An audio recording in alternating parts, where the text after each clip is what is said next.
দেখতে কিন্তু একদম শীতের পাটিসাপটা, শুধু রং আর স্বাদটাই যা আলাদা। ভাদ্র শেষ হয়ে আশ্বিনের শুরুতে বানালাম ক্ষীরের পুর দেওয়া তালের পাটিসাপটা। এটা বানানোর জন্য 1 কাপ পরিমাণ চালের গুঁড়ো, হাফ কাপ ময়দা ও তারও অর্ধেক সুজি, একটু নুন, 1 কাপ গুঁড়ো চিনি আর 1.5 কাপ তালের পাল্প মিশিয়ে সেই মিশ্রণে অল্প অল্প করে দুধ মিশিয়ে 15 মিনিট ঢাকা দিয়ে তারপর ঢাকনা খুলে তাতে আবার অল্প অল্প করে দুধ মিশিয়ে ঠিক এরকম একটা ব্যাটার তৈরি করে নিলাম। এবার কড়াইতে সামান্য তেল ব্রাশ করে 2 চামচ ব্যাটারটা দিয়ে তাকে আস্তে আস্তে সমান করে নিলাম। এবার একটু ক্ষীরের পুর তার একদিকে বসিয়ে তারপর একে অমলেটের মতো র্যাপ করে দুটো পিঠ আরেকটু সেঁকে নিলেই রেডি তালের পাটিসাপটা।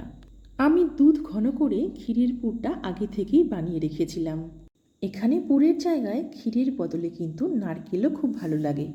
সবশেষে চেরি দিয়ে সাজিয়ে পরিবেশন করলাম আজকের তালের পাটিসাপটা।